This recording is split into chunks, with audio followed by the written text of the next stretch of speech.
नमस्कार, जन की आवाज सोशल न्यूज के साथ मैं मुकेश मानस और हमारे साथ जो बैठे हैं शिक्षाविद से जुड़े हुए हैं। नाम है सूरज जी और ये नगर नौसा प्रखंड के कौन सा पंचायत है सर? खजुरा पंचायत। और इसके पहले सूरज जी पंचायत चुनाव में सरपंच पद के लिए चुनाव भी लड़े हैं जी।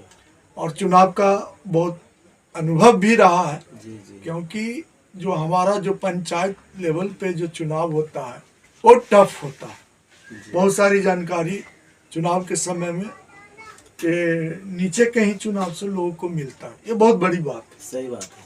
अभी नालंदा लोकसभा में चुनाव का दौर चल रहा है। जी सर। सभी प्रत्याशी जो हैं अपने प्रचार प्रसार में लगे हुए हैं, लेकिन प्रचार प्रसार के दौरान चुनाव जो नालंदा में हो रही है बिल्कुल नीरस है, कोई जान नहीं है। जी सर। तो इन सभी चीजों पे मैं बात करूंगा कि क्या चल रहा है नालंदा लोकसभा में, कौन प्रत्याशी टक्कर में है और जो वोट प्रतिशत जो डाउन हुई है वो कारण क्या है। और एक सबसे बड़ी मुद्दा है वार एनडीए गठबंधन के द्वारा 3 टर्म से कौशलेंद्र जी यहाँ पर सीटेड आपके एमपी हैं। जी सर। और चौथे टर्म में भी उनको टिकट मिला है, तो उनका काम कार्य को भी हम लोग बात करेंगे कि उनकी कार्यशैली जो 15 साल में रहा तो कैसा रहा।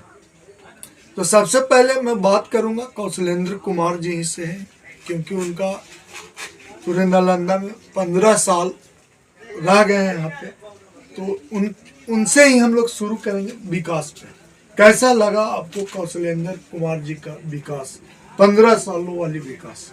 सूरज कुमार जी। सबसे पहले मैं सभी जो यहाँ पे जनता देख रहे हैं आपके चैनल को, मैं उनको दिल से हार्दिक बधाई देता हूँ।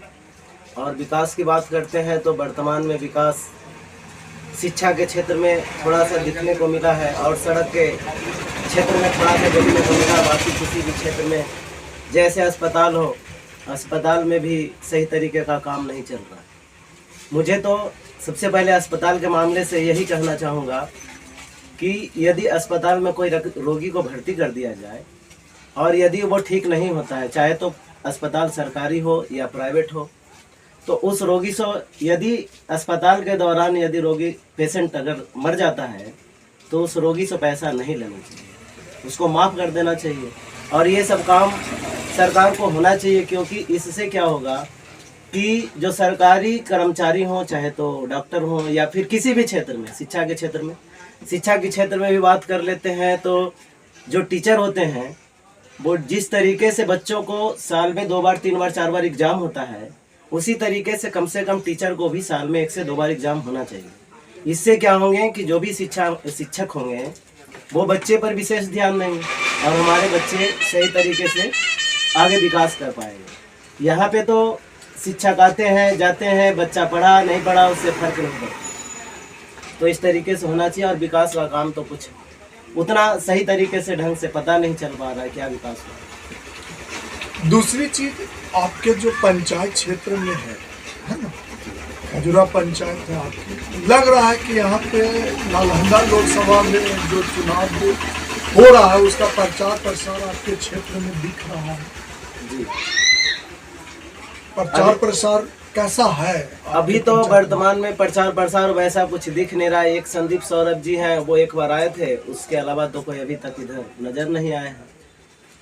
तो जी क्योंकि कौशलेंद्र जी जो हैं पूर्व सांसद, जी, तो वो कभी तो दर्शन नहीं देते हैं और वर्तमान में अभी तक तो नज़र भी नहीं आए हैं। चुनाव के सिलसिले में चुनाव जब आता है तो 1-2 बार नज़र दे लेते हैं, उसके बाद तो नज़र नहीं आती।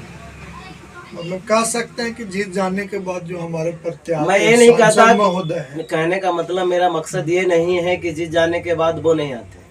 मैं लगभग बताता हूँ जीत जाने के बाद कोई भी नहीं आएगा, लेकिन काम तो कम से कम अपने जो यहाँ पे काम करने वाले लोग हैं उनके द्वारा काम तो करवाएंगे, ये कहना चाहूँ।